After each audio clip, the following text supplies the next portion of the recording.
Bonjour tout le monde! Donc, l'enregistrement commence! Un applaudissement! Sans ceux qui mangent, correct. Bonjour et bienvenue à la cale Zéro Déchet au 6839 rue Saint-Hubert pour l'enregistrement de la Maudite Paix, le podcast du collectif Go-Gauche qui essaye de montrer que tout est dans tout. Mon nom c'est Coralie Laperrière et je suis avec ma co-animatrice Eve Landry. Oh mon Dieu, je savais comme mon répondeur, c'était bien ça. Et cette semaine, on va accueillir Ambre Fourier qui a écrit le livre Revenu de base en question, publié chez Éco-Société. Merci d'être avec nous. Merci à vous. Et Stéphanie Roussel qui a dirigé le livre collectif Pauvreté qui est publié chez Nota Bene. Merci d'être avec nous, Stéphanie. Merci pour l'invitation. Ouais, il y a peut-être la petite gestion de micro à faire. C'est bon. Entre-temps, Coralie, c'est quoi la thématique de la semaine? La thématique de la semaine, c'est la lutte à la pauvreté. Bon, c'est tout? C'est juste ça? Je pensais qu'elle allait le dire en même temps que moi la semaine passée, c'est ça qu'on a fait. Ah non, aujourd'hui, on n'est pas timé, pas du tout. Non, c'est ça, on n'est pas là. C'est la pleine lune aujourd'hui. C'est passé des trucs assez spéciaux un peu partout. Moi, dans la vie de plein de monde que j'ai entendu aujourd'hui. Donc, c'est normal s'il y a des petits bugs. Est-ce que vous m'entendez bien par hasard? Le volume entre les deux est très Ouais, je parle franchement plus fort. C'est ça. Je parle trop fort, Octave. C'est vraiment pas si pertinent ce que je dis. D'ailleurs, on remercie Octave à la technique qui est là pour nous aider aujourd'hui. Il faut l'encourager. Moi, j'ai le micro 10. Bonjour. OK. On va faire avec, je le disais, c'est la pleine lune, hein? Fait que c'est ça. Et bonjour aux auditeurs, auditrices qui nous écoutent. Salut à tout le monde qui n'a pas de visuel. Ils écoutent leur balado, ils sont comme ça va-tu bien? OK, là, c'est bon. Parfait. Donc, oui, cette semaine, on parle de la lutte à la pauvreté. Il y a beaucoup de choses à dire. On va sûrement pas tout dire, malheureusement. Mais on va faire notre gros possible. Et je te laisse faire la reconnaissance territoriale. Oui, avant. Oh my God, c'est tellement fort. Je vais me mettre plus loin. Donc, avant toute chose, on tient à reconnaître qu'on se trouve en territoire non cédé actuellement sur les terres de Tiohtià:ke, connu comme Montréal pour la plupart d'entre nous, qui sont les terres de la nation Mohawk Kanien'kehá:ka, protecteur des terres et de l'eau où nous nous trouvons présentement. D'ailleurs, la semaine passée, on a fait un petit topo sur ce qui se passe à Fairy Creek en Colombie-Britannique. Parce qu'il y avait des luttes qui avaient été gagnées à la cour. Mais comme c'est souvent le cas, le combat n'est pas terminé juste parce qu'il y a eu des bandades légales. Au contraire, le RCMP est débarqué hier matin pour détruire les campements et s'en prendre aux militants activistes qui sont sur place. Fait que c'est d'autant plus important si vous pouvez donner, si vous pouvez soutenir, soit en personne, bon, si jamais il y a des gens qui s'en allaient dans l'Ouest canadien. Mais sinon, on vous invite à suivre Fairy Creek Blockade et voir un peu ce qui se passe, puis c'est ça, les soutenir. Hein, si vous avez des sous en trop, c'est toujours apprécié de faire des dons et d'aider les gens qui font de l'activisme sur le terrain. Oh, j'aime ça, ça pourrait être un petit jingle. L'activisme sur le terrain. Yes, ça, tu veux-tu? Ben, ouais, tu veux-tu nous parler un peu de ce qui se passe par rapport à la ligne 3 d'Enbridge, Caroline, ou tu veux que j'attende? Je pense que c'est toi qui vas le faire. Bon, je vais essayer de penser. D'ailleurs, je m'excuse à tout le monde si c'est pas très clair. J'ai eu un accident de vélo hier et je suis un peu dans les vents. Je me suis pas cogné la tête, tout va bien, je suis juste très fatiguée. Donc oui, pour ceux qui ne savent pas, le projet Ligne 3 d'Enbridge, c'est un projet qui part de l'Alberta, qui est un projet de l'Oduc qui part de l'Alberta, qui traverse jusqu'au Wisconsin aux États-Unis. C'est un oléoduc qui existe depuis longtemps, qui est maintenant détruit, qui ne sert plus, qui n'est plus assez productif selon Enbridge. Et donc, il y a un projet de remplacement de la ligne 3, mais c'est un projet de remplacement qui nécessite une nouvelle ligne sur un nouveau terrain complètement. Fait que, allez-vous savoir en quoi c'est un remplacement. Mais donc, il y a ce qui se passe, évidemment, comme à un peu tous les projets de l'Oléoduc qui passent sur des territoires non cédés.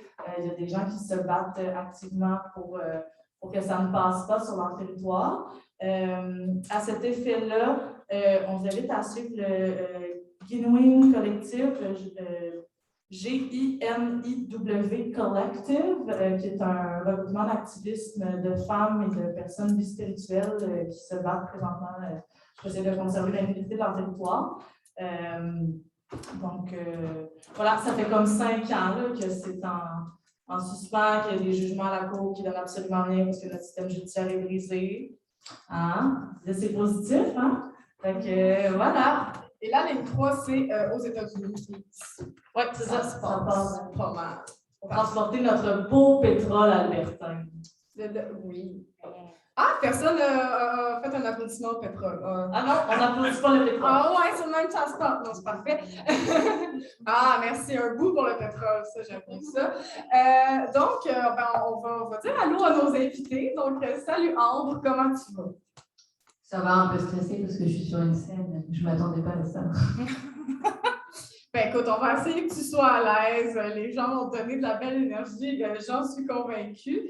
Et Stéphanie, allô? Allô, excusez-moi, je m'ai fait l'idée en même temps. Parfait, parce que tu vas avoir plus d'affaires à nous dire. C'est ça, j'imagine. Parfait.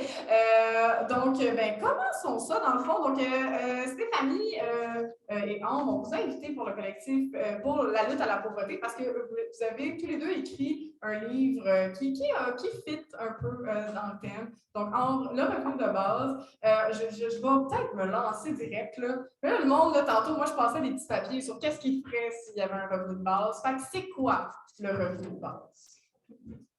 Qu'est-ce que c'est cette patente-là? C'est un revenu, si je reprends la définition de Philippe Van Paris, qui est toujours d'ailleurs un grand défenseur de l'idée, c'est un revenu qui est distribué par une communauté politique, donc à tous ses membres, donc à tous les citoyens et citoyennes de la communauté politique, sans condition ni contrepartie. Donc, pour bien saisir ce que ça implique en fait par rapport à l'aide sociale, vous savez que l'aide sociale, il y a énormément de conditions pour pouvoir recevoir cette aide sociale. Et là, on distribuerait à tous les citoyens et citoyennes, par exemple, du Québec. Alors, on peut penser à cette politique à l'échelle québécoise, à l'échelle canadienne, mais ça pourrait être aussi à l'échelle d'une municipalité, par exemple, donc, dépendamment de la taille de la communauté politique dont je choisis. Par communauté politique, c'est n'importe quel territoire qui décide de faire ça. Exactement. Parfait. Puis, dans ton livre, c'est ça, tu parles de revenus de base. Il paraît qu'il y a 4 sortes de revenus de base. Comment ça, il y a 4 sortes de revenus de base? C'est pas juste donner du cash à tout le monde puis arrangez-vous avec ça? Alors, juste pour revenir un peu dans le passé, en fait, c'est une vieille idée. Je veux juste rappeler, c'est une très, très vieille idée. L'idée du revenu de base, ça remonte même au XVe siècle, lorsque Thomas More disait qu'au lieu de réprimer le vol, il valait mieux distribuer à tout le monde un revenu suffisant. Alors, actuellement, dans le débat public, il y a en fait un foisonnement de propositions qui se nomme revenu de base. Mais en fait, quand on regarde dans les détails, il y a des propositions en fait très, très différentes. Qui sont proposées à la fois dans le débat public, mais aussi sur le plan plutôt académique entre les chercheurs. Donc, ce que j'ai essayé de faire, moi, dans mon livre, en fait, c'est de faire une typologie de tout ce qui a été proposé en fonction de 2 critères qui sont en fait le montant qu'on souhaite verser à cette communauté politique et l'inconditionnalité. Donc, est-ce que le revenu de base qu'on va distribuer est réellement inconditionnel? Parce que quand on regarde dans les détails, parfois, en fait, finalement, ce n'est pas tout le monde qui le reçoit. Il y a toujours la petite astérix. Les citoyens, les résidents permanents. Exactement. Exactement. Finalement, il faut avoir, en fait, en dessous d'un certain revenu pour pouvoir le recevoir. Et puis, donc, il y a tout un tas de critères qui sont parfois mis alors qu'on parle de revenu de base. Donc, voilà. Et donc, avec ces 2 critères-là, je me retrouvais avec 4 grands types. Donc, on a des montants qui sont plus ou moins généreux. En fait, le revenu de base, il a été aussi défendu par la droite, à la droite du spectre politique, notamment par Milton Friedman, qui lui, en fait, disait que en fait, ça pourrait être une politique assez intéressante et ça pourrait permettre justement de supprimer tout l'État social. Donc, en fait, là, on est vraiment dans un objectif plutôt très, très néolibéral Et le montant qui est distribué est bien entendu très très faible. Et dans ce type-là, en fait, finalement, on le distribue seulement aux personnes qui sont très très démunies. Donc ça, c'est pour le premier type. Le deuxième type, en fait, on a des propositions qui vont de l'ordre de l'amélioration du système de l'aide sociale actuelle. C'est un peu ce que propose, par exemple, Québec solidaire, ou l'expérimentation qu'il y a eu en Ontario, par exemple. On va viser à améliorer le système d'aide sociale pour permettre aux plus démunis, finalement, de s'en sortir un peu, parce que là, actuellement, ils ont la tête sous l'eau. Donc, on n'est pas dans une politique qui est, on ne distribue pas le revenu à tout le monde. Hein, c'est seulement aux personnes les plus précarisées de la société qu'on le distribue. Et puis, de l'autre côté, on va avoir des propositions beaucoup plus radicales, notamment, en fait, qui proposent ce revenu pour, en fait, comme dans le but de sortir du salariat et du capitalisme. Donc, avec un montant très, très généreux et une inconditionnalité totale, c'est-à-dire que tous les membres de la communauté le reçoivent et il est très généreux, donc il permet finalement de subsister sans aller chercher des revenus sur le marché du travail. Super, c'est un bon résumé, parce qu'on va en parler beaucoup de revenus de base. Je trouvais que c'était important de juste mettre les bases du revenu de base, parce que je pense que ça va revenir pas mal. Hey, t'es bonne, ma job. Stéphanie, nous on t'a invité parce que tu as dirigé le livre sur la pauvreté. C'est juste pauvreté. C'est ça. Parfait. Veux-tu nous en parler un peu? C'est quoi ce livre-là? Puis pourquoi surtout tu as eu le besoin de diriger ce livre? Je pense qu'on n'a jamais, on est toujours en manque d'imaginaire lié à ces vécus-là. C'est intéressant d'avoir des essais, de penser, par exemple, le revenu de base, les différentes applications, de voir des statistiques, comment ça aurait pu mener à la sortie, au prolongement des études, par exemple, chez certaines personnes, ou peu importe la moins de conséquences dans le système de santé, peu importe. Mais pour penser ces idées-là, il ne suffit pas juste des statistiques, il ne suffit pas juste de données qui ne sont pas incarnées, mais il faut aussi retourner à la base pour voir c'est quoi les expériences des gens, c'est quoi les imaginaires, voir leur diversité aussi pour voir à quel point il n'y a pas une seule solution peut-être. Ça demande une décentralisation, c'est des solutions parce que chaque vécu a des besoins et des limitations différents aussi. Donc, pour penser toutes ces solutions-là, il faut, je pense, retourner voir comment les gens vivent, mais aussi comment ils sont capables de décrire leur expérience, comment ils sont capables de créer des imaginaires. Je pense que ce livre-là le permettait en partie. C'est 12 textes de 12 personnes différentes avec des parcours de vie différents, des causes de la pauvreté différentes, des enjeux qui vont être abordés ici qui sont pluriels. C'est tout à fait parcellaire, là. Il y avait comme avoir 40, 100, autant de textes que de personnes qui ont connu la précarité financière. Mais je pense vraiment que c'était aussi pour montrer, moi, un de mes objectifs, c'est de montrer la pluralité, parce que j'ai souvent l'impression qu'on lutte contre la pauvreté en pensant qu'il va y avoir une solution unique. Puis que la pauvreté, c'est une seule chose, on la met au singulier d'ailleurs, c'est comme la pauvreté. Alors que, de toute façon, la pauvreté à Montréal et la pauvreté à Rimouski, elle diffère déjà juste d'une municipalité. Quand on dit qu'on lutte contre la pauvreté, est-ce qu'on lutte contre la pauvreté de notre pays ou à travers le monde entier parce que on s'entend qu'on exploite d'autres personnes. Donc, même si on instaurait ce revenu de base, on a d'autres systèmes d'exploitation qui centrent sur la pauvreté des autres. Donc, je pense que c'est aussi pour montrer que cette idée-là d'universalité de la pauvreté n'existe pas, elle est fausse. Ça, c'est un texte, c'est un livre qui est plus littéraire que politique. Ce n'est pas un manifeste. Non, c'est des textes de différentes formes, des essais lyriques, des récits, de la poésie et je vais dire ici, des récits. Super. C'est vraiment cool. Ben oui, on disait, il y a plusieurs aspects à la pauvreté. On s'en est parlé un petit peu. Je trouve que c'est vraiment intéressant d'en parler parce qu'on a toute une vision différente de la pauvreté. Tout le monde a déjà vécu ou va vivre de la pauvreté parce que, newsflash, le régime des rentes du Québec, c'est pas tant d'argent que ça. Ça se peut que si vous la recevez un moment donné, vous soyez un petit peu déçus de ne pas en avoir mis de côté assez. même si c'est bizarre que c'est nous qui doivent en mettre de côté, alors que, en tout cas, on n'en marquera pas là-dedans. Mais c'est ça, c'est toute une expérience, je pense, la pauvreté qui est vraiment intéressante. Tu sais, moi, la semaine passée, j'ai parlé du fait que, moi j'ai un condo avec mon copain, mais je suis ce qu'aux États-Unis, on appelle une house poor. Donc, quand il y a un petit nom pour ça, si tu vois qu'il y a un problème. Donc, la majorité de mon revenu, mon salaire s'en va là-dedans. Il ne me reste pas grand-chose pour le reste. Mais en même temps, tu sais, je suis privilégiée, tu sais. Fait qu'il y a comme aussi il y a une pauvreté visible, comme l'itinérance ou la pauvreté qu'on exagère à la télévision des fois. Mais il y a aussi toute cette pauvreté, par exemple, des personnes, des travailleurs à temps plein qui travaillent au salaire minimum et qui ne sont même pas capables de sortir de la pauvreté. Donc, il y a vraiment un aspect très large à ça. C'est pas les bougons. Non, mais je pense qu'on amalgame souvent, aller fouiller si c'est vraiment un amalgame, mais je pense qu'on fait souvent des corrélations entre pauvreté et précarité. C'est deux mots qui se ressemblent beaucoup, c'est deux situations qui ont beaucoup en commun, mais je pense qu'il y a quand même une différence à voir entre les deux.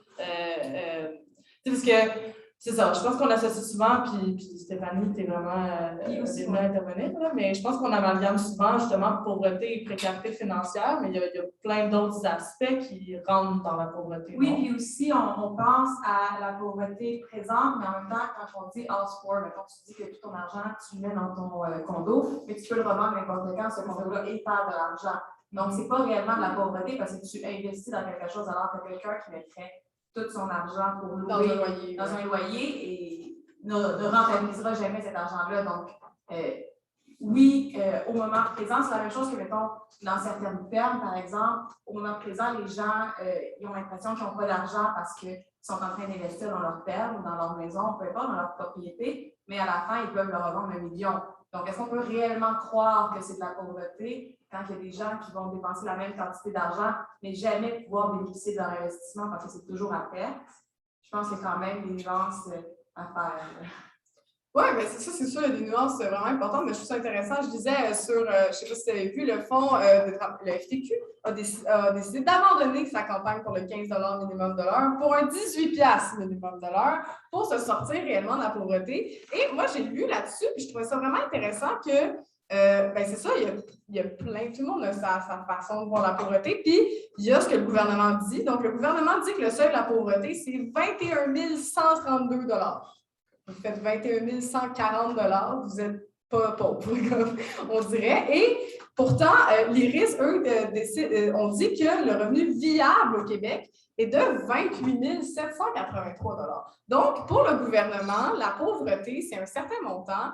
Et pour la réalité, c'est un autre montant. Et par exemple, la FTQ aimerait ça qu'on arrive à 18 $ de l'heure parce que ça pourrait permettre aux travailleurs de sortir de cette précarité-là. Parce qu'en ce moment, les gens qui travaillent au salaire minimum font le salaire de, je me suis noté, 23 000 $ et quelques. Et quelques. Puis le reste, ça va pour s'acheter de la bière. Oui, c'est ça qu'on dirait. Fait que c'est quand même bizarre de faire, OK, il y a le seuil de la pauvreté, il y a la pauvreté du revenu viable, il y a la pauvreté, mais quand tu es propriétaire aussi, comme on dit les agriculteurs, comme, il y a tellement de sortes de pauvreté que comme, c'est ça. C'est ça.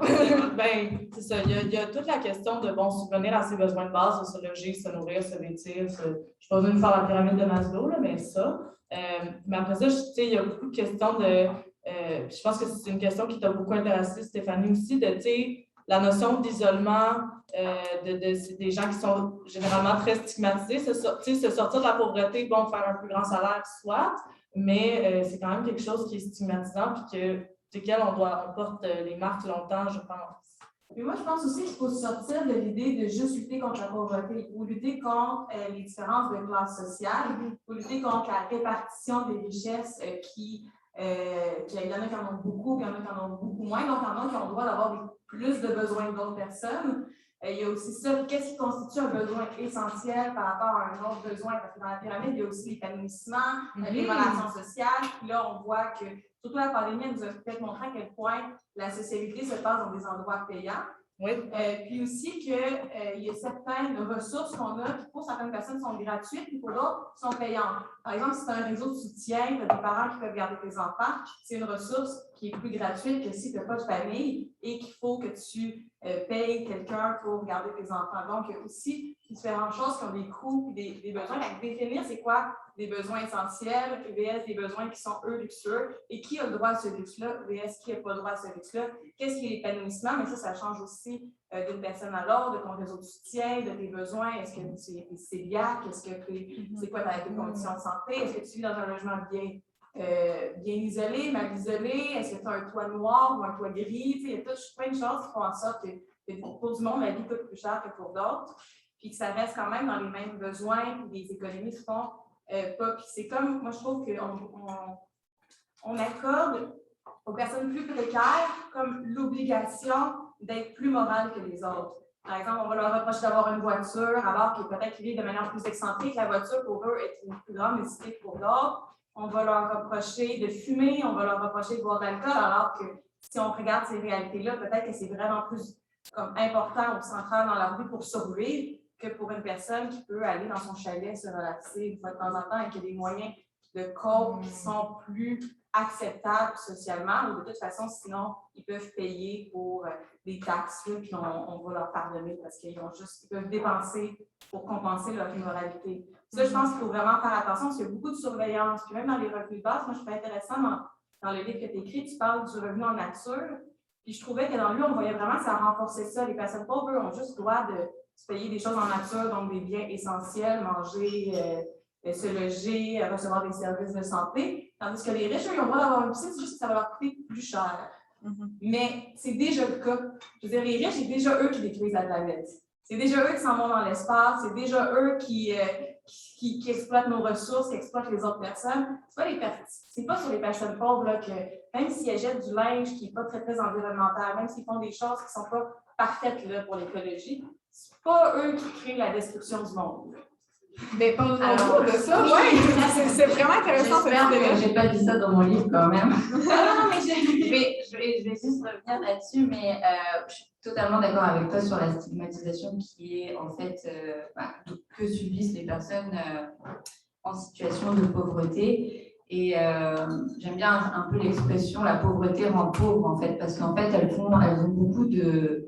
En fait, elles font des choix rationnels. Par exemple, elles ne peuvent pas se payer une carte de métro à $80 parce que c'est trop d'argent d'un coup. Et donc, forcément, elles vont prendre des tickets de bus. Donc, qui, au final, à la fin du mois, ça va peut-être leur coûter plus cher.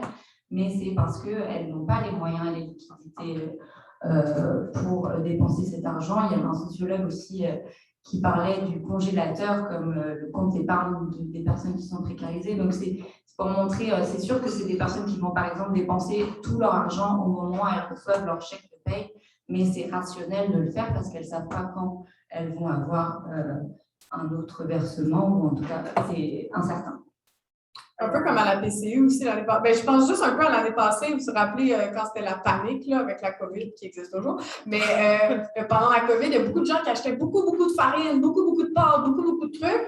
Et là, quand les personnes moins en moyen arrivaient à l'épicerie, il ne restait plus rien. Ils ne pouvaient pas s'acheter un sac de farine. T'sais. Alors, que toi, tu t'en as acheté 6 parce que tu avais peur de retourner, mais ça fait que les autres ne pouvaient pas. Et de ne pas comprendre ça, que les gens ne peuvent pas s'acheter 6 paquets de farine tout le temps, c'est aussi, je pense, un problème.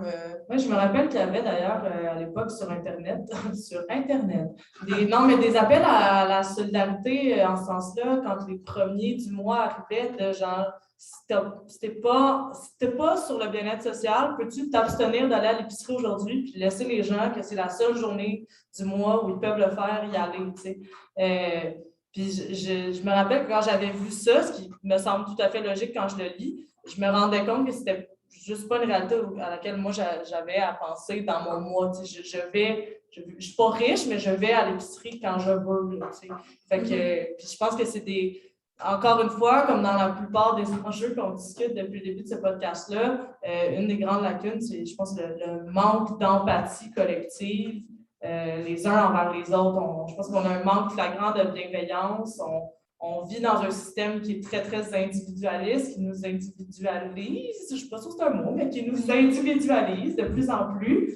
Puis je pense que, tu sais... Plus encore que nous individualiser, qui nous met en compétition. Oui. Je pense que c'est plus ça que l'idée de s'individualiser, c'est d'être toujours en compétition contre quelqu'un, toujours être en lutte pour les ressources, toujours penser que si c'est pas toi qui le prends, ben, tu vas manquer quelque chose. C'est la peur du manque aussi. Fait que c'est plus encore que d'être juste des individus qui ont des besoins particuliers, qui n'est pas si mal que ça si on est capable de le créer dans un vivre ensemble, c'est de mettre ces individus-là en compétition ensemble plutôt qu'en relation d'entraide. Oui, c'est vrai. Bah, le néolibéralisme est très fort sur ça. En fait, la compétition pour en fait, les pauvres. Et en fait, on se rend compte que dans les catégories sociales les plus riches, en fait, il y a énormément de solidarité entre elles. S'assurer que si on est en train de se battre entre nous, ben, on n'est pas en train de se battre contre le système ou contre les gens qui nous oppriment. On est en train de essayer de lutter les uns contre les autres pour survivre plutôt que de... Mais je voulais revenir par rapport effectivement à la réduction des inégalités.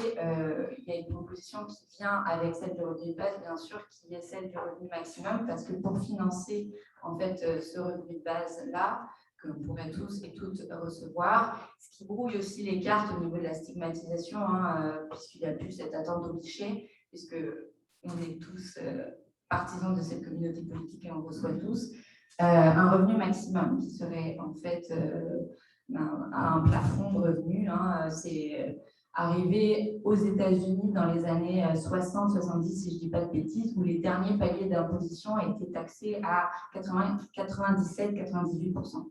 Donc, on n'est pas dans l'utopie totale, c'est-à-dire qu'il y a bien sûr C'est arrivé, ça. C'est arrivé. C'est parti. C'est les derniers seuils d'imposition. OK, cool, wow. Donc, oui, ça a énormément réduit, en fait, ces dernières années.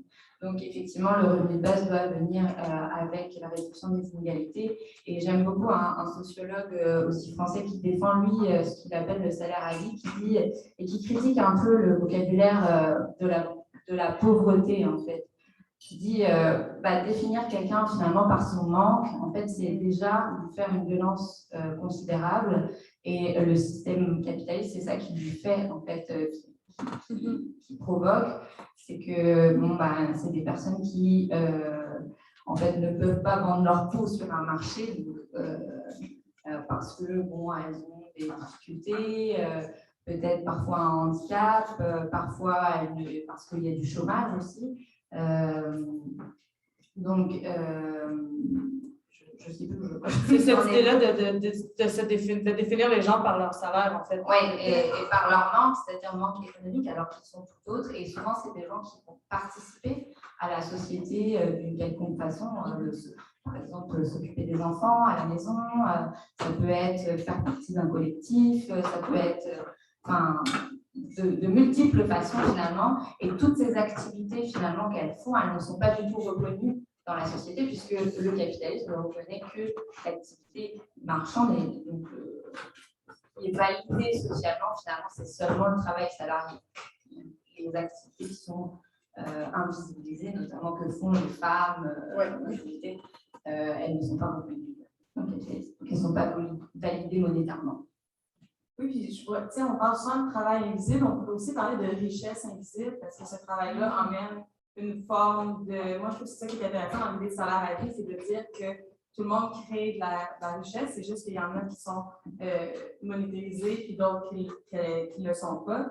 Puis, je pense que même plus que marchand, je pense que l'idée de profit, en fait, les bonnes personnes dans la société capitaliste, c'est celles qui emmènent du profit, qui ne sont pas juste celles qui emmènent, puis celles qui n'en emmènent pas, mais elles, c'est celles qui profitent des autres, finalement. Puis c'est elles qu'on va essayer de punir. Moi, je trouve qu'il y a comme une grande ironie là-dedans, parce que souvent, quand on parle de revenus, revenus de base, dans ces concepts-là, on a toujours peur que les gens ne travaillent pas. C'est comme les gens sont paresseux. Les gens sont paresseux, on a peur que les gens ne se mettent pas à travailler. Alors que, deux choses, déjà, si on est à ce point-là peur que les gens ne travaillent pas, pourquoi on judiciarise à ce point-là les personnes pauvres pour ensuite les empêcher de travailler? Parce que la judiciarisation empêche d'avoir des brevets de travail, empêche d'avoir certaines ressources. Pourquoi qu'on empêche les travailleuses du sexe de faire leur travail si on veut donc que les personnes travaillent? Donc, déjà, cette notion-là, on veut... moi, je trouve que c'est quand même intéressant parce qu'on a donc peur que le monde ne travaille pas, mais après, on va mettre du bâton dans les roues de tout le monde pour les empêcher de travailler puis qu'ils restent pauvres. Donc, on comprend là-dedans, dans cette logique-là, que c'est plus que ça fait notre affaire que les personnes pauvres, plutôt que le fait qu'on a donc peur qu'elles ne travaillent plus tout d'un coup si on les rend riches.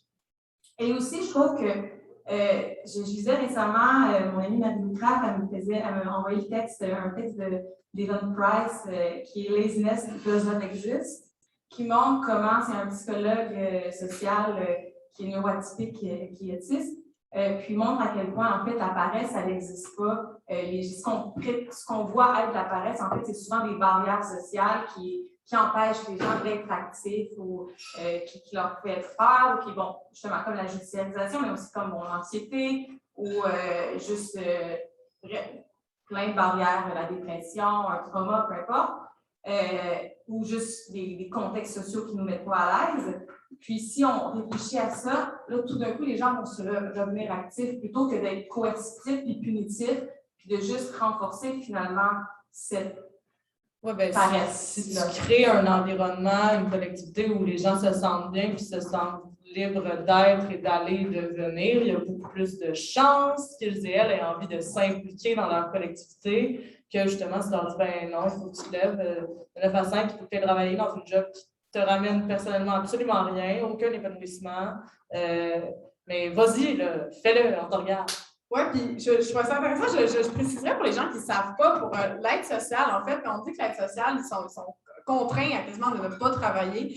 Si vous ne le savez pas, c'est que l'aide sociale te permet d'avoir seulement 200 $ de revenus par mois par un travail ou X, ou que quelqu'un te donne de l'argent, de revenus. 200$ qui rentrent. Tu as droit à 200$. Et des fois, pour certaines personnes aussi, c'est même moins, ils vont regarder plus. Et dès que tu dépasses déjà aussi ce 200$-là, tu es imposé à 100%. Donc, l'imposition arrive directement. C'est les seules personnes qui payent autant d'impôts techniquement. Et ils peuvent se faire couper l'aide sociale très, très, très rapidement. Et si, par exemple, et là, je lui ai demandé, mon ami Martin me dit qu'il peut parler de son expérience, mais si, par exemple, vous voulez commencer à travailler, vous êtes sur l'aide sociale, vous dites, OK, c'est beau, là, je suis prêt, je recommence à travailler. Mais si, après 2 semaines ou à 3 semaines, ton employeur ne te garde pas, bien là, ton aide sociale est coupée. Tu ne sais pas c'est quand la prochaine fois que tu vas pouvoir l'avoir. Tu n'as pas fait assez d'argent pour être sur le programme du chômage. Et là, tu te ramasses dans une précarité qui est encore pire que celle où tu étais. Là, tu risques de perdre ton loyer, perdre ton toit, etc. Parce qu'on t'empêche de travailler carrément quand tu es sur l'aide sociale un peu. C'est vraiment, il n'y a aucun encouragement à faire ça. Et tu ne peux pas retourner aux études aussi. Donc, il y a vraiment cette incapacité-là dans l'aide sociale qui... Comme les gens vont chialer, entre guillemets, c'est les BS qui font rien, mais on les aide même pas à aller travailler, ces gens-là. Mais aussi, il faut quand même faire, il y a 2 formes d'aide sociale. Il y a la solidarité sociale, puis l'aide sociale avec les personnes qui sont inaptes au travail par rapport aux personnes qui sont supposément aptes au travail. Et aussi supposément inaptes au travail. Inaptes au travail dans certaines conditions de notre société, VS supposément aptes au travail dans certaines conditions de notre société aussi. Là. On peut le mettre. Ces 2 choses ont des droits différents, ils reçoivent des montants différents. Parce que je pense que les personnes qui sont inaptes au travail, elles ont le droit de retourner étudier. Mais tous ces rapports-là sociaux aussi, pour accéder à l'aide sociale, tu renonces un peu à tes droits. Hein. Tu te fais surveiller, il faut que tu vendes tout, il faut que tu aies 0$ dans ton compte en banque pour t'inscrire, il faut que tu prouves que c'est ton dernier recours, il faut que tu prouves que tu es inapte au travail. C'est aussi toute une chose psychologique sur l'estime de soi, prouver que tu es inapte au travail et que tu ne vaux pas grand-chose dans ta société. C'est un peu ça qu'ils te demandent. Puis aussi, que si maintenant tu as fait des études, tu as comme un profil type. Quelqu'un qui aura fait des études va avoir beaucoup plus de difficultés à prouver qu'il est inapte au travail que quelqu'un qui n'en a pas fait, par exemple. Donc, il y a comme des profils types aussi pour accéder à l'aide sociale. Puis après, une fois que tu l'as, tu te fais surveiller que tu n'as pas le droit de dépenser ton argent comme tu veux, tu n'as pas le droit de l'économiser, tu n'as pas le droit ou en tout cas, tu as le droit d'économiser un peu plus si tu es inapte que si tu ne l'es pas. Donc, on accorde des droits différents. Encore là, c'est encore une question de la vie. Si tu profites supposément du système parce que tu es apte au travail, c'est toi qui ne veux pas travailler, tu n'as pas le droit à grand-chose. Puis, il faut vraiment que tu sois la personne la plus morale au monde, que chaque sou soit justifié de tes dépenses, que c'est juste des trucs essentiels. Si tu es capable d'en garder 100 ben, en France, ça coûte plus. Je ne sais pas c'est combien le montant. Peut-être 1000 je ne sais pas. Exactement, à la fin du mois, plus que ça veut dire que tu n'en as pas besoin finalement de cet argent-là. Après, t'achètes un ordinateur, c'est difficile parce qu'il faut que tu l'achètes à crédit, donc ça va te coûter plus cher parce que tu n'as pas le droit d'économiser. Je pense que c'est ça que le revenu de base aussi aiderait à changer, c'est cette mise sous tutelle-là de ces gens-là. Parce qu'en fait, c'est littéralement ça, ils sont considérés comme des enfants qui ne sont pas capables de s'occuper d'eux-mêmes et qu'il faut qu'ils soient surveillés parce que sinon ils font des gaffes et ils ne savent pas trop c'est quoi leurs besoins. Puis ça aussi, je ne sais plus où je m'en allais avec cette idée-là, mais bon. C'est intéressant. Mais retournons-y justement, on parlait, tu parlais dans ton livre, sur le revenu de base, il y aurait aussi des trucs en nature, donc le logement, par exemple, gratuit.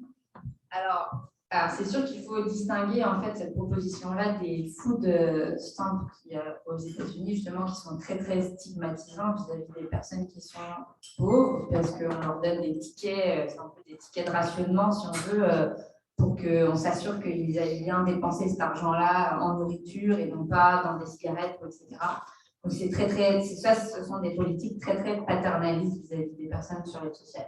Maintenant, ce qui est proposé de manière un peu plus radicale, si on veut, dans la perspective un peu anticapitaliste, dans une idée de transition vers un autre monde, vers une société post-croissance, ce serait en fait un revenu, alors qui ne serait pas versé seulement de manière monétaire, mais aussi en nature. Alors, ce qui distingue des food stamps, c'est que c'est tout le monde qui reçoit. C'est l'ensemble de la communauté politique et ce n'est pas seulement une seule catégorie de personnes qui reçoivent. Donc, il n'y a pas cette stigmatisation qu'il y a dans les food stamps. Et puis, en plus, il y a bien sûr, dans l'idée de la décroissance, hein, la démocratie est très, très présente. Donc, bien sûr, tout ça est décidé collectivement et pas seulement par une catégorie de la population. Mais l'idée, en fait, c'est de démarchandiser une partie de nos existences et donc de sortir un certain nombre de biens essentiels du marché. Alors, le marché est conservé pour certains biens parce que c'est quand même bien de pouvoir avoir le choix de ses vêtements et de sa nourriture, etc. Mais pour certains biens comme le logement, on pourrait décider que chacun ait au moins le droit à un logement décent. Et une fois, en fait, quand j'avais fait une présentation sur le revenu de base, il y avait une personne sur les sociales qui m'avait dit « Oui, mais c'est bien joli, un revenu de base, mais si je n'ai pas accès à un logement social, moi, c'est le logement social, en fait, qui m'a permis de sortir un peu la tête hors de l'eau. » Et j'avais trouvé ça vraiment intéressant. Et c'est pour dire qu'il ne suffit pas seulement de verser un revenu de base, il faut aussi que ça s'accompagne d'autres politiques. Oui, parce que si tu as un revenu de base, mais que ton logement, c'est le 3/4 de ton revenu, c'est ça. Donc, une politique qui pourrait être un gel des loyers dans un premier temps. Et dans la proposition des croissancistes, il y a une dimension donc soutenable, si on veut. Donc, c'est sûr que l'idée avec le revenu de base, c'est pas de relancer la consommation. C'est de permettre de libérer du temps pour des activités justement en fait plus non marchandes, si on veut, ou marchandes, mais en tout cas de ne pas relancer la société de consommation qui n'est pas soutenable sur le plan écologique. Et donc voilà, de limiter certains. Alors c'est sûr que là, dans la proposition de la dotation inconditionnelle d'autonomie, en fait, il ferait payer, c'est sûr, les gens qui ont des piscines. En fait, l'eau serait gratuite jusqu'à un certain temps, et puis la piscine. Si tu as ta piscine, non. Ça coûterait très cher. Mais il faut que tu payes. C'est ça coûterait. Donc, c'est la collectivité. Après, c'est une proposition qui n'est pas tout à fait aboutie, on pourra en débattre. J'imagine que ce serait intéressant de la compléter, cette proposition. Elle n'est pas. J'imagine qu'il y aurait des belles discussions à avoir là-dessus, mais ce que je trouve intéressant là-dedans, c'est de le voir, non pas seulement en monnaie, mais aussi de voir qu'en fait, on peut la distribuer autrement, ça pourrait être. Oui, parce que l'idée, au final, c'est juste que tout le monde soit capable de vivre décemment. On regarde de sortir d'une logique marchande puis de juste faut que les gens aient de l'argent pour la dépenser plus. Oui, puis il y a des fois des choses mixtes. Déjà, par exemple, dans l'aide sociale, il y a une partie en nature. Par exemple, tu as le droit à des médicaments gratuits, ce qui est quand même une grosse différence dans la vie de certaines personnes, d'avoir accès à ces médicaments de manière gratuite. Donc, comme aussi, même dans des cas en ce moment qui ne sont pas des revenus de base, l'aide sociale pour revenus de base, mais il y a aussi des comics là, où tu reçois un argent, mais tu reçois aussi une partie en nature. Il y a l'ambulance aussi. J'ai appris que l'ambulance était gratuite. Et d'ailleurs, j'ai pour les gens sur l'aide sociale? Oui, et les personnes âgées. Et les personnes âgées. Parce que, non, moi aussi, j'ai déjà pris l'ambulance, puis c'est pas gratuit pas en tout. Je suis pas d'accord. Non, c'est 150 $. Mais j'ai une amie qui est ambulancière qui m'a dit que dans certaines villes pauvres au Québec, il y en a beaucoup qui utilisent ça comme lift. Mais qui appellent, puis qui sont comment, moi, je fais le à côté de l'hôpital, je vais le prendre, puis ils le font, ça leur fait plaisir, mais ils sont comme, le problème est vraiment grand quand ces gens-là, ils n'en ont pas de voiture, puis ils sont en région, puis la seule façon de se déplacer, c'est en voiture, fait qu'ils demandent un lift à l'ambulance. C'est quand même drôle de voir que ça arrive, puis ils font un lift, puis ils donnent des masques gratuites. Ah, la débrouillardise humaine. Et je pense que c'est là qu'on va se rendre compte à quel point c'est pas juste d'instaurer des politiques, moi, à mon avis, c'est aussi de changer les mentalités. Moi, je vous montre, mettons, un peu, un des exemples que j'aime pour montrer à quel point on a des choses à changer dans nos mentalités, c'est les points de participation en classe. Les points de participation? Dans un cours, tu reçois des fois 20% là, de points de participation en classe. Fait que là, si on sait c'est quoi, dans la participation d'un cours, il y a peut-être 3 heures. Donc, un temps limité. Comme les ressources dans le monde, il y a des ressources limitées. Puis, il y a différentes façons de calculer ces points-là. Celles qui prédominent, c'est des points individuels. Chacun a sa note selon comment il participe dans la classe. Donc, les gens doivent lutter pour un nombre de temps. C'est parce qu'il y a un temps limité. Fait que si tu veux avoir beaucoup de participation, il faut que tu parles beaucoup. Donc, tu voles ce temps-là aux autres. Tu t'arranges pour avoir une meilleure note que quelqu'un d'autre. Et tu vas être évalué selon tes interventions, mais pas toujours la qualité de tes interventions. Tu sais, c'est quand même flou un peu l'évaluation. Est-ce que c'est un nombre de concepts mobilisés? Est-ce que c'est l'intérêt de tes interventions? Est-ce que c'est une quantité de temps? On ne sait pas trop. Donc, je trouve que ça montre comment on encourage l'accaparement des ressources, puis qu'il y a un système punitif si tu n'as pas assez pris la parole, tu vas être puni. Que ça va avoir des conséquences à long terme parce que tu vas avoir des moins bonnes notes, moins accès à des bourses, peut-être moins accès à des métiers plus tard. Donc, juste parce que tu n'as pas participé une journée, tu ne filais pas, tu étais fatigué, ça a quand même des répercussions sur le long terme. Puis aussi, on calcule juste la part visible. Parce que participer, c'est aussi faire un clin d'œil. C'est aussi genre, hocher la tête, comme en ce moment, elle hoche la tête, donc elle m'encourage à participer, donc elle participe à la conversation juste en hochant la tête. Donc, ou les gens qui rient dans la salle ou des choses comme ça qui m'encouragent à savoir si on m'insultait, je serais OK, je ne m'en vais pas dans la bonne direction. Donc, c'est toutes des formes de participation, mais qui sont plus invisibles que d'autres. Donc, on pourrait sinon décider que la participation, c'est tout le monde a 100% tout de suite parce qu'on se dit que la participation, c'est un travail de care. Donc, on va essayer de s'entraider. Il y a un apport invisible qui est difficile à calculer.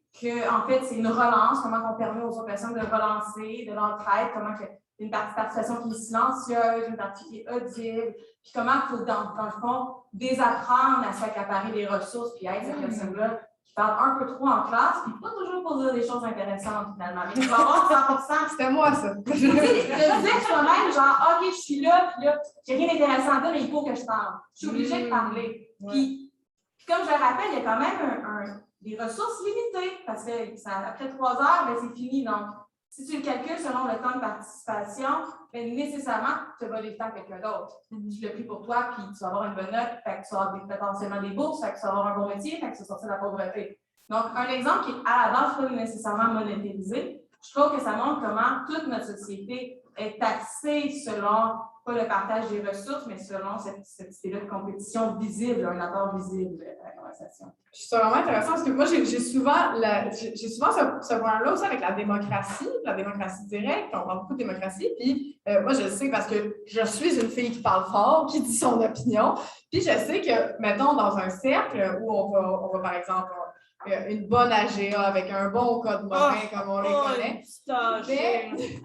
C'est que ça donne beaucoup de poids à certaines personnes qui, comme moi, qui vont parler fort, qui vont dire leur opinion, qui vont s'exprimer. Puis, ça enlève, même si ce n'est pas voulu, ça va enlever toujours celui à quelqu'un. C'est important aussi de créer des espaces où les gens qui ne sont pas souvent entendus, qui ne sont pas les gens qui parlent fort, qui sont aussi, comme tu as dit, les gens qui participent à leur façon, qui vont peut-être tenir le sac à dos de leur ami. Tu sais, toutes ces autres participations-là, c'est important aussi de leur faire de la place, puis qu'ils aient leur place à eux, et non pas qu'on leur dise « ben fais ta place avec les gens qui parlent fort, puis si t'es pas capable, ben c'est ton problème. » Il faut obliger tout le monde à parler parce qu'on va leur passer le micro. Oui. Il y a quelque chose à dire, dis-le, alors que peut-être que c'est pas comme ça que la personne communique, il y a plein de façons de communiquer. Effectivement, puis je pense qu'on a aussi un très, très grand biais cognitif sur le niveau d'éducation puis le niveau de locution de quelqu'un.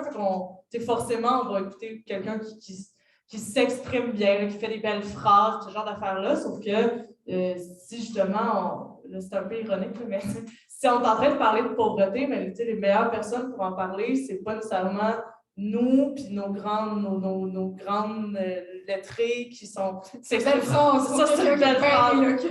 C'est beaucoup d'éloquence, non, mais dans le sens qu'on va écouter des gens qui sont très éloquents, puis on va comme tout de suite discréditer des gens parce qu'ils s'expriment mal, parce qu'ils n'ont pas un bon français, parce qu'ils ne parlent ni français ni anglais, parce que, tu sais, on les écoutera pas. Puis ça, je pense que c'est quelque chose collectivement, si on veut s'en aller vers un processus de démocratie directe, puis d'être ensemble, c'est quelque chose auquel il va falloir porter attention. Oui, puis la passivité aussi, des fois, comme même dans l'exemple du condo tout à l'heure, on oublie les actifs passifs qui sont ceux qu'on ne peut pas tout de suite monétariser. Mais il y a aussi, mettons, les idées, ben c'est bon, je n'ai pas juste écrit en livre, je suis aussi sémioticienne dans la vie. Je ne vous expliquerai pas c'est quoi, mais il y a un sémioticien, c'est lui qui a inventé la sémiotique, qui s'appelle Peirce. C'est un scientifique. Puis, lui a pensé comment on crée des idées par les hypothèses. En fait, il a inventé la discussion qui est l'hypothèse en sciences. C'est quand même super important. Hein, les hypothèses en sciences, c'est comme un peu la base. Ça n'a pas toujours été la base, mais c'est comme lui. Puis, pour faire des hypothèses, selon lui, il dit qu'il faut un flambement de l'esprit. C'est-à-dire qu'il faut muser. Il utilise le terme de muser. Donc, il ne faut rien faire. Parce que si tu es toujours en train de faire quelque chose, tu ne laisses pas à ton esprit faire des connexions spontanées, un peu drôles, un peu. Donc, dans la vie, des fois, on est comme tout le temps en train de dire il faut être actif, c'est comme ça qu'on crée quelque chose. Mais en fait, la création se fait souvent quand tu fais rien. J'aime ça parce que sur le petit papier, bon, pour ceux qui écoutent le podcast en rediffusion ou pas visuellement, on a dans la salle distribué des petits papiers là, qui vous demandaient si tous vos besoins étaient couverts par un revenu de base, vous pariez plus de temps à. Puis la première réponse sur le top, c'est rêvasser. Je trouve ça bon. Non, mais c'est vrai, mais c'est important. C'est comme ça qu'on se crée des projets. On ne peut pas arriver avec un projet de société si on n'a jamais le temps d'y penser non plus. Là. Puis on est trop occupé à lutter pour survivre. Et puis lutter pour survivre, c'est un travail tantrique. Oui, c'est ça prend du jus à beaucoup. Ah, mais du temps, là, aller faire les spéciaux d'une épicerie à l'autre, se déplacer pour pouvoir manger du resto, s'occuper de tes enfants, faire toutes les tâches, je veux dire, aller au comptoir alimentaire, avoir des légumes à moitié pourris, devoir les couper, devoir les cuisiner tout de suite, devoir tout faire tout de suite. C'est 80 heures, 100 heures semaine, là, comme ça prend du temps. C'est un travail tranquille. Oui, c'est fou. Mais j'aimerais ça revenir au revenu de base parce que à cause qu'on lit justement sur le salaire minimum, tout, il y a le conseil du patronat qui a dit qu'on ne peut pas, c'est ça, être tout à 18$ de l'heure, c'est trop d'argent. Puis il y a beaucoup le conseil du patronat est bien fâché par rapport à la PCU, la PCRE. Ils disent que c'est ça qui fait que les gens ne vont pas travailler. C'est drôle, hein, ça, quand... Ben, peut-être que si tu donnais des conditions d'emploi qui avaient plus de bon sens, le monde aurait le goût de venir travailler pour toi, mais je ne veux pas faire l'avocat du diable, ce ne serait pas une bonne idée. À toutes les fois que j'entends ça, j'ai l'impression que c'est un gars qui fait comme je sais pas pourquoi ma blonde me laissait, j'étais un bon gars. Pour moi, c'est le même combat. Faisons l'avocat du diable un petit peu. Est-ce qu'un revenu de base, ça ferait que les gens ne travailleraient pas, qu'on ne pourrait pas aller au resto, puis faire les activités que le monde capitaliste nous a offert, par exemple? Est-ce que ça va faire ça? Moins de loisirs. Oui, c'est ça. Mais s'il n'y a personne pour désirer ton ticket à l'entrée, après ça, il faut que le film soit gratuit. Vas-y. En fait, je pense que la société de loisirs, elle vient avec la société capitaliste parce qu'il faut bien, c'est sûr qu'après un travail salarié exténuant, qu'on aille finalement retrouver de l'énergie dans le loisir ou dans... Donc, non, libérer du temps pour des activités autonomes et bien sûr, il y aurait encore des cinéastes, il y aurait encore des gens qui créent, il y aurait encore des musiciens, il y aurait encore Mais En tout cas, selon les papiers ici, là, il y en aurait beaucoup. Mais ça ne s'appellerait pas du loisir. Ça fait partie de la vie, en fait. En fait, on ferait péter ces catégories entre le travail et le loisir, je pense, plutôt, et ce serait plutôt l'idée d'avoir une vie bonne plutôt que d'avoir d'un côté une vie exténuante et de l'autre une dépense inconsidérée parfois dans des activités qui ne nous apportent pas grand-chose, en fait. Parce que combien de gens se feraient un jardin s'il y avait le temps de le faire? Non, mais c'est vrai. Non, mais on pense souvent de, tu sais, il n'y aurait pas personne pour être décommis dans des épiceries, ce genre de choses-là, mais je crois sincèrement que si les gens avaient le temps d'avoir un mode de vie plus autosuffisant, puis de gérer leur shit, pour parler en bon français, le monde le ferait, tu sais. En tout cas, Même chose pour réparer ses vêtements, Ben réparer oui. sa laveuse, réparer Mais ses affaires. je pense que c'est même pas juste du domaine de l'hypothèse. Moi, je pense qu'on devrait regarder ce qui se passe chez les personnes retraitées pour penser le revenu de base, pour penser à la sortie de la pauvreté. Est-ce que les gens, une fois qu'ils prennent leur retraite et qu'ils sont hors du marché du travail, qu'ils reçoivent une rente, se mettent à rien faire chez eux, ils regardent le vide? Non, ils se partent un jardin, ils réparent leur laveuse, ils gardent des enfants. ils gardent les enfants, ils font du bénévolat. Des fois, ils travaillent même, ils continuent à travailler, ils ont un revenu, puis ils se disent qu'ils vont aller travailler. Pour le fun. Non, mais c'est vraiment c'est parce qu'on en parlait avant, puis je disais, bon, ma première job quand j'avais 15 ans, je travaillais en charcuterie fromagerie, je suis allée au IGA Tellier sur la 42e avenue Rosemont. Mais bref, ça pour dire que je découpais de la charcuterie. Mais il y avait un vieil homme qui travaillait comme commis à l'emballage. C'est pas un travail stimulant, mais il était retraité. Puis plusieurs fois, j'y ai parlé puisqu'on fumait des clopes en arrière. Puis, tu sais, j'étais là, mais tu sais, pourquoi t'es là, genre? Puis, il était vraiment là par pur plaisir. Là, ben, je m'ennuie, ça me fait du bien de voir des gens, de rire, de parler avec toi en fumant une clope, de juste pas être chez nous tout seul dans mes affaires. C'était pas par besoin financier. Bon, ça se peut qu'il me l'ait pas dit. Mais c'est pas la première fois que j'entends des histoires comme ça de gens qui retournent sur le marché du travail juste parce que ça fait qu'ils sont avec du monde. Tu sais, je dis qu'ils ne font pas rien, mais ça se peut qu'il y ait des gens qui fassent rien. Puis, s'ils ne font rien, il faut aussi se demander pourquoi. Peut-être qu'ils font rien parce qu'ils ont plein de traumas à gérer et que ça va vraiment pas bien leur vie aussi. Ouais.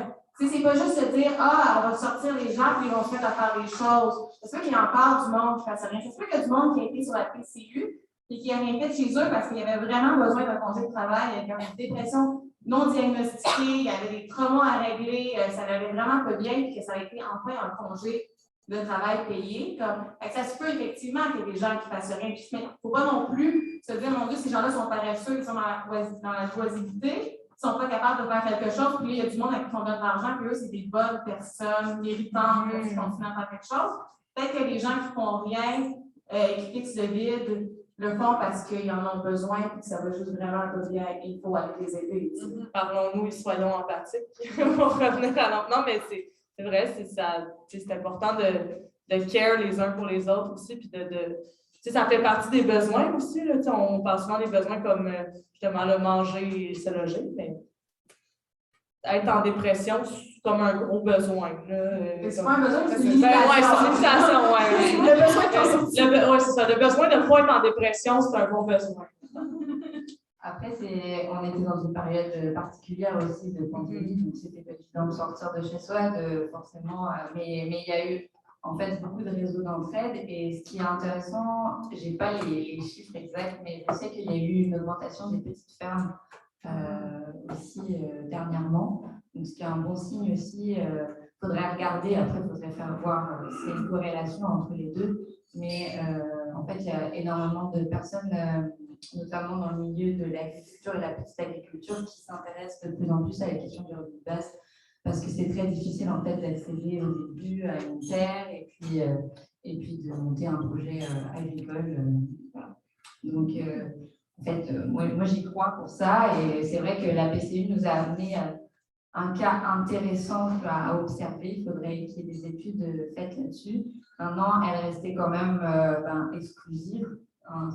Ne serait pas le revenu de base puisque les personnes sur l'aide sociale en fait n'y avaient pas le droit et qu'il fallait avoir gagné 5 000 $ l'année précédente. Donc moi, personnellement, j'ai eu affaire à la PCU et ce qui était appréciable par contre, c'est que en fait, la politique elle a été mise en place relativement rapidement, donc ça c'est un signe assez intéressant.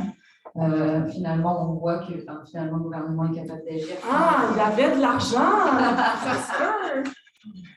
Donc, ça, c'est intéressant. Aussi que c'était assez simple de la demander en 2-3 clics. C'est assez clair, c'est assez simple. Donc, c'était facile de la recevoir. Et il n'y avait pas de contrepartie. Donc, ça, c'était aussi assez intéressant de pouvoir toucher un revenu sans contrepartie, sans pouvoir aller justifier pourquoi on n'a pas le même job, etc. Donc, jusqu'à ce qu'il y ait des checks par après, là, c'est une autre histoire. Mais j'ai pas des amis qui ont vécu des histoires d'horreur de post-PCRE. C'est ça qu'après, ils ont annulé, il me semble qu'ils ont laissé passer finalement. Ouais, justement. C'est ça. C'était genre, on vous la donne, mais ça se peut que vous n'y ayez pas droit, puis on va vous la redemander, mais on s'en jase plus tard. C'est comme un peu la manière de faire. Ouais, beaucoup d'artistes, moi, ça m'est presque arrivé. J'ai presque coupé, en fait, j'ai menti. J'ai dit non, je suis pas l'artiste tant que ça, mais parce que tu peux pas, mettons, du monde, comme beaucoup d'artistes qui ont souvent 2 jobs. Donc, ils ont leur job d'artiste, puis ils ont leur sideline, comme on dit. Ils vont travailler dans un bar, dans un resto, dans un café, peu importe. Et souvent, la PSRE ne prenait pas ça en compte, ou le chômage ne prenait pas ça en compte. Puis ils sont bien sévères sur l'argent que tu as le droit de faire quand tu es dans cette position-là. Donc, tu ne peux pas nécessairement, quand tu es sur le chômage, tu ne peux pas faire tant d'argent de travailleur autonome, on va te l'enlever sinon, même si on est dans un contexte où les travailleurs autonomes ne font pas encore full cash, les salles ne sont pas pleines, etc. Et, mais en même temps, ils veulent que tu aies une job à temps plein. Fait qu'il y a comme tous ces gens-là, ces artistes. Ça, c'est les artistes, mais il y a aussi des massothérapeutes, que c'est ça, il y a plein de travailleurs autonomes, des consultants qui ont eu la même histoire de parce qu'on est travailleurs autonomes, on ne fit pas dans une case, donc on peut se faire retirer l'argent qui nous sert pour manger. C'est quand même... Moi, le cas de figure qui m'a le plus marqué dans la PCU, PCRE Amalgame, c'est, je ne sais pas si vous vous rappelez, mais au début, là, en mars 2020, là, quand ça a commencé, puis que là, ça explosait, puis les CHSLD, puis ça manquait de monde, puis on demandait à des gens d'aller suivre une vraie formation condensée pour devenir genre préposé aux bénéficiaires-ish. Le gouvernement a demandé ça, là, les gens s'inscrire sur une liste pour le faire. Puis, bon, il y a beaucoup de gens qui étaient sur la PCU, qui sont bienveillants, qui veulent aller le faire, qui disent OK, let's go, je le fais, je fais la formation, j'y vais. Après ça, être préposé aux bénéficiaires, c'est vraiment pas une job facile. Être en THSLD, voir des gens mourir, ce n'est pas une job facile. C'est un hyper stressant dans un contexte qui n'a pas de bon sens parce qu'on est en pandémie mondiale et tout le monde capote. Fait qu'il y a des gens qui l'essayent. Ça ne fait pas pour peu. Moi, sincèrement, je m'en fous c'est quoi la raison, mais gars, ça ne fait pas, ça ne fait pas. Sauf que là, ces gens-là ont travaillé, mais pas assez, puis ils ne peuvent pas revenir sur la PCU. Fait que parce qu'ils ont voulu aller aider, ils se sont ramassés avec. Je me rappelle, le Journal de Montréal, beaucoup de places avaient fait des articles là-dessus, mais les gens qui avaient voulu de façon bienveillante aller aider, après ça, se ramassaient avec absolument plus rien. Parce qu'il avait tenté de. Parce que mais moi, ça l'exacerbe les fonctionnements dans la société. C'est de la même façon que la PCU est accordée à tous les travailleurs qui ont gagné en haut de 5 000 $. Donc, on l'a, mettons, enlevé aux personnes qui s'occupent des enfants, par exemple, dans une forme de congé ou peu importe. Puis, on a aussi eu des discours. Bon, le gouvernement du Canada donnait donc des discours sur à quel point 2 000 $, c'est le minimum pour vivre. Et tu sais que l'aide sociale, c'est comme si tu es inapte à la moitié de ça, puis si tu n'es pas considéré comme inapte, ça ne veut pas dire que tu ne l'es pas, tu n'as juste pas de diagnostic. Puis tu ne vas peut-être pas chercher un diagnostic parce que tu ne veux pas être stigmatisé avec un diagnostic. Là, tu fais encore moins. Donc, c'est sûr que le gouvernement du Canada n'est pas responsable de l'aide sociale, c'est une compétence provinciale. Donc, il y a des choses de la même façon que le régime des. Par contre, c'est 2 compétences différentes, donc c'est la faute du gouvernement provincial, si on veut. Mais ça reste que quand même, à la télévision, il y avait du monde qui disait 2 000 $, c'est la base pour vivre, mais c'est quand même difficile. Mais 2 000 $, c'est ça qu'on considère là, pour tout le monde, même les adolescents. Si on a eu 5 000 $, on voit 2 000 $. Mais les gens sur l'aide sociale, eux, non. Non. Surtout qu'il y a beaucoup de personnes sur l'aide sociale. Moi je travaille dans un bar dans Hochelaga. J'ai beaucoup de mes clients et des personnes qui travaillent là qui me disaient que, tu sais, par exemple, avec le couvre-feu, ben, eux, ils n'ont pas d'ordinateur. Ils n'ont pas le droit de voir personne. Puis, il y a un couvre-feu. Fait qu'ils sont pognés chez eux à regarder le mur, justement, parce qu'il n'y a pas de mesure qu'ils ont accompagné. Je pense, si je ne me trompe pas, qu'ils ont reçu 100 ou 200 de Un petit cadeau. un petit cadeau, là. Mais avec 200 tu ne peux pas t'acheter un gros sel, tu peux pas... Si c'est les personnes aussi qui étaient alphabètes, parce que la pandémie, pour les personnes analphabètes qui ne comprennent même pas ce qui se passe, qui ne savent pas comment aller chercher leur passeport vaccinal en ce moment, c'est quand même une complication difficile, là, où tu ne parles pas les langues officielles. Il y a comme plein de complications qui font, en plus de ne pas avoir accès facilement à ton imprimante, ça se peut que tu ne sois même pas capable de lire. Ce qui est écrit sur le papier imprimé. Oui, il faut cliquer à la bonne place. Ou même demander la PCU, hein? Oui. Je veux dire, ça demande des compétences que tout le monde n'a pas. Oui. Et c'est ça, en fait, l'objectif de base, en fait, c'est qu'il n'y ait plus de catégorisation, donc plus de formulaire, en fait. Finalement, on a un droit à revenu parce qu'on existe, hein, en fait. Enfin, juste parce qu'on existe et parce qu'on est citoyen d'une collectivité et non pas parce que si on commence en fait à mettre le doigt dans les catégorisations, en fait on n'en finit plus souvent. En fait, et ça devient souvent contre-productif, c'est-à-dire que les formulaires ils sont très compliqués à comprendre. Effectivement, il faut connaître bien le vocabulaire administratif pour s'y retrouver. Les personnes qui en ont besoin en général, en France, ça a été chiffré. Je sais qu'il y avait, ce qui est intéressant, c'est les taux de non-recours aux prestations d'aide sociale ou aux prestations. Par exemple, tu aurais le droit à une prestation de l'État, mais tu ne sais même pas qu'elle existe. Parce que le système est tellement complexe que tu n'as même pas demandé cette aide-là. Et ça a été chiffré. En fait, c'est des chiffres énormes. Donc, en fait, il y a énormément de personnes qui auraient le droit à de l'aide, mais qui ne le demandent pas tout simplement parce qu'ils n'y arrivent pas ou qu'ils ne savent même pas qu'elle existe. J'en profite pour faire une parenthèse qui va peut-être vous servir. Je ne sais pas si vous êtes inscrit dans vos dépôts directs, il n'y en aura sûrement pas, mais sachez que dans votre dossier de l'Agence du revenu du Canada, l'ARC, il existe un onglet « Chèque non réclamé ». C'est possible que vous ayez de l'argent du gouvernement qui dort, il n'y a jamais personne qui va vous appeler pour vous le dire, mais ça se pourrait. Fait qu'allez faire un tour. Voilà, c'était ma petite parenthèse. Non, mais moi, ça m'insurge que ça existe. Il y a un onglet pour tes chèques non réclamés, mais on ne te le dira pas qu'on te doit de l'argent. On va juste attendre stand-by que peut-être tu allumes.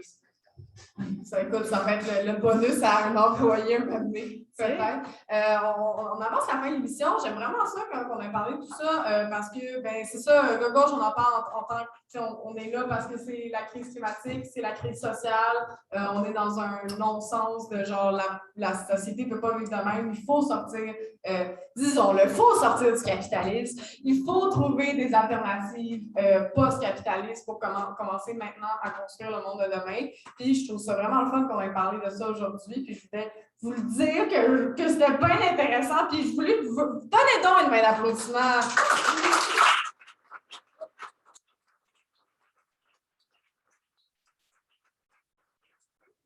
Conclure avec quelque chose qu'on n'a pas parlé, il faut que ça sorte de votre chest. On n'a pas posé notre question qu'on est supposé de poser à chaque semaine. Mettons, vous, là, votre monde de rêve où on a la maudite paix, ça ressemble à quoi? Ça commence par où vous pensez? Mais moi, j'ai pensé à ça, parce que là, au début, j'avais répondu à revenu de base, là, fait que c'est comme facile, mais après, on pourrait répondre l'empathie, puis on marche en préparant, mais aussi, j'ai décidé de proposer une solution ludique. Vas-y, on t'écoute. Alors, je ne sais pas si les gens le savent, mais le Monopoly a été inventé par Elisabeth Magie en 1903. Ça s'appelait The Landlord Games.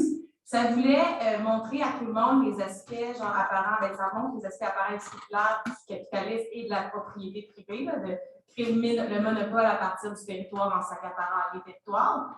Puis, elle a inventé ce jeu-là pour que tout le monde réalise à quel point c'est absurde. Il faut juste que tu achètes l'Illinois et tu gagnes.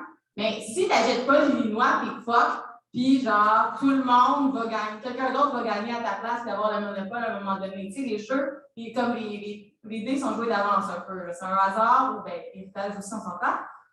Puis elle a inventé ce jeu-là en disant que si elle l'a vendu d'ailleurs à quelqu'un d'autre, pas cher, parce qu'elle ne voulait pas faire de l'argent, elle voulait juste que tout le monde joue au jeu en se disant si tout le monde joue, ils vont bien se rendre compte que ça n'a pas de bon sens, tout ça. Ça n'a pas marché. Tu sais, on s'entend.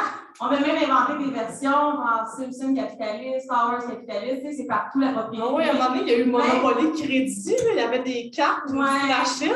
Fait que même dans l'espace, bref, on montre toutes les manières que, comme à quel point le capitalisme, ça va juste mener au succès d'une seule personne et à des chicanes à la table. Parce qu'il y a quelqu'un qui joue à ce jeu-là sans chicaner. Non. Bon. Ou sinon, tu sais, si tu donnes tout ton argent et que tu abandonnes, tu sais que tu vas perdre. Pourquoi tu vas jouer 12 heures de temps pour perdre à la fin? Tu le vois devant toi, là. C'est vraiment plat. Bon, OK. Donc, ça n'a pas marché, hein. On est encore dans le système capitaliste. Fait que moi, ma solution, ça serait que quelqu'un, peut-être que ça existe déjà, là, fait que sinon, il faut juste le populariser si ça existe déjà. Ça serait d'inventer un jeu ou pour déconstruire la société capitaliste pour gagner ensemble contre le board. Mais on a lu. Non, mais c'est parce qu'on nous a parlé de Monopoly, puis on trouvait ça intéressant, puis on est allé lire. Puis ben non, mais la version originale d'Elisabeth Magui, il y avait 2 versions des règles. La version qui est restée aujourd'hui, où bon, c'est un peu tous contre un, puis advienne que pourra, et une version de ces règles où quand quelqu'un gagne comme. Je ne sais pas comment ça marchait, mais quand quelqu'un gagnait de quoi, comme toute la collectivité gagne. C'était vraiment on jouait pour gagner. Avec tu joues contre le jeu. Ouais, mais je pense qu'on pourrait le radicaliser encore plus. Tu sais, le jeu est méchant, c'est le capitalisme. Il faut dire le plein des jeux qu'il faut gagner ensemble, c'est deviner, s'entraider. Là, fait que le but, c'est de s'entraider pour gagner contre le board. Puis là, tu expérimentes d'autres manières, d'autres revenus. C'est avec lesquels tu vas gagner plus vite, par exemple, ou comment tu peux distribuer tes richesses pour comme gagner plus rapidement contre le board. Puis peut-être des façons qui sont plus vite que d'autres, ou des manières que tu gagnes moins en famille. Fait que peut-être que c'est ça qui va nous sortir de, tu sais, jouer. J'ai l'impression que ça allait juste normaliser. Là. Tout le monde a juste l'impression qu'il pourrait être la personne qui achète l'Illinois, tu sais. Fait que peut-être que là, tout le monde est comme dans le rêve de devenir la prochaine personne à pouvoir aller dans l'espace. Fait que t'acceptes tout ça dans le petit espoir de pouvoir que ce soit toi là, tu sais, qui le choisis. Fait que j'ai l'impression qu'on a normalisé ça à la place parce que tu le vis là, une fois, tu as gagné Monopoly, puis tout le monde était plus contre toi, mais tu étais bien content quand même. Fait que peut-être qu'il faut juste normaliser la déconstruction du capitalisme en jouant à table contre le board. J'aime ça. Puis on joue dans des espaces publics, pas privés, là. On fait ça. Peu importe. Quelque part. Non, mais plein de versions, tu sais, au pire, on expérimente ça. On peut déjà avoir une version simple, là, genre plein d'inventaires de jeux de société, plein de versions, puis celle qui mène à aucune chicane est peut-être là-bas. Parfait. Let's go, on prend. Pour toi, hein? Assez d'accord avec l'idée. Un monde idéal. Déjà qu'il faudrait qu'on en débatte toutes et qu'on sorte un peu de chez nous pour se réapproprier la sphère publique, pour débattre de ce monde idéal. Bien sûr, il y a des contraintes actuellement. Le Canada a brûlé cet été, donc il va falloir qu'on change de système et qu'on sorte du capitalisme assez rapidement. On espère pouvoir le faire, enfin j'espère qu'on va pouvoir le faire de manière démocratique et non pas de manière autoritaire, parce que là, ça risque d'être très compliqué, surtout pour les pays du Sud. Un monde idéal, une vie multi-active, c'est-à-dire de prendre en charge en fait une multitude d'activités dans notre vie, dans notre quotidien. Un monde peut-être plus petit aussi, qu'on est capable de comprendre par nos sens, mais pas seulement par notre rationalité, si on veut, mais aussi par nos sens, parce que là, on vit dans un monde un peu trop grand pour nous, qui nous dépasse un peu. Donc, en fait, sortir de cette aliénation. Et puis, sortir des machines à laver, des espaces privés. Exact. Un monde plus solidaire et plus, donc à chacun selon ses capacités, à chacun selon ses besoins. Merci. Donc, on est arrivé à la fin de cet épisode sur la lutte à la pauvreté. Merci à tous et chacun d'entre vous d'être venus. Merci à Ambre Fourrier et Stéphanie Roussel d'avoir discuté avec nous. C'est très apprécié. Si vous êtes intéressé par le revenu de base, il y a un organisme, un collectif, il y a un collectif qui s'appelle Revenu de base Montréal. Donc, pour Montréal, je vous invite à regarder ça. Sinon, Stéphanie aussi, tu as amené des risographies. Des risographies pour une collecte de fonds pour l'organisme Stella. Ça va être très hot. Ouais. Ça va être. Ben, c'est ça. Dans le fond, je fais le levée de fonds pour l'organisme Stella. Je ne sais pas si vous savez c'est quoi l'organisme. C'est un organisme qui vient en aide puis qui lutte pour les droits des travailleurs travailleuses du sexe. En ce moment, ils vont partir une campagne juridique aussi pour revoir les lois et essayer de justement moins judicialiser les gens, moins les précariser à la potentialité de perdre leur brevet quand ils font des études et qui commettent supposément des actes criminels. Ça a commencé pendant l'histoire autour de l'UQAM, quand il y a une étudiante qui avait été renvoyée parce qu'elle avait posé, on voyait un peu ses seins avec son diplôme de l'UQAM durant sa photo de finissante. Et donc, l'UQAM avait décidé de la poursuivre à hauteur de 150 000 $ pour un petit peu de sein sur sa photo de finissante prise par le photographe officiel de l'UQAM, on se rappellera. Et elle était travailleuse du sexe, elle l'avait mis sur son OnlyFans. Donc, on avait fait une campagne de soutien à elle. On avait aussi décidé, aussi à Stella, de faire une œuvre qui réinterprétait de manière peut-être un peu plus subversive encore cette photo-là. Donc, on la vend à hauteur de 40 $ et le 40 $ en entier va aller à Stella. Donc, je peux vous la montrer si vous voulez la voir. Elle est difficile à partager sur les réseaux sociaux parce qu'elle enfreint toutes les règles de communauté. Mais donc, on a décidé de montrer dans un condom, dans un vagin. C'est le lieu à laquelle je veux savoir. Moi, en tout cas, je vais t'en prendre une. Parce que nous aussi, on sait que comment, quand on est éduqué, puis on réussit, on a le droit de faire ça comparativement à quelqu'un d'autre qui aurait moins de pouvoir. Parce que ça pourrait se retrouver dans un musée, là, puis ça passerait. Oui, parce que je suis une artiste reconnue dans le Canada. Ben oui, voilà. Ça aurait pu être financé par le CAC le CAC. Ça aurait été la prochaine fois faire ça. Donc, on peut aller te voir pour acheter ça pour l'organisme Stella. C'est une collecte de fonds au coût de 40 $. Merci beaucoup. Donc, je répète, Ambre t'a écrit le livre, Le revenu de base en question. Je veux juste ajouter un petit truc pour les gens sur le podcast parce qu'on nous entend. Oui. Si vous voulez avoir cette risographie d'un diplôme dans un condom, dans un vagin, vous pouvez aussi m'écrire sur Instagram. Mon nom est Tenue Truante barre en bas. Et je vais répondre à votre message, vous indiquer comment faire le transfert et vous livrer la photo. Si vous n'arrivez pas à trouver son profil, vous pouvez aussi écrire à gauche, puis on va vous linker au profil de Stéphanie. Il n'y a pas de trouble. Exactement. On va tout mettre ça. Donc, merci encore beaucoup à nos invités. Je rappelle que le livre Le revenu de base en question est publié chez Éco-Société. Stéphane Roussel a dirigé le livre collectif Pauvreté, publié chez Nota Bene. Il y a aussi Ambre, tu es aussi chercheuse pour la recherche indépendante sur la décroissance qui s'appelle Polemos. Bref, on va aller regarder tout ça sur les réseaux sociaux. Merci beaucoup d'avoir été avec nous. Et la semaine prochaine, on parle de féminisme. Yeah! Voilà! Yes, sir. Et si vous entendez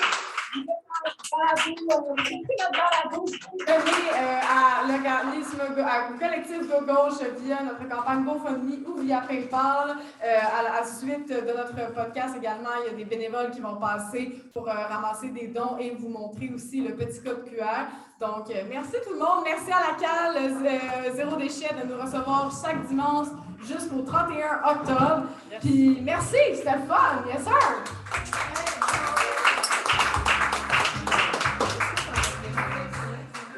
Merci beaucoup. Mais pour vrai, comment qu'on fait? Tu 140 $, tu peux m'envoyer un Non, je sais transfert? pas, t'es content, ouais.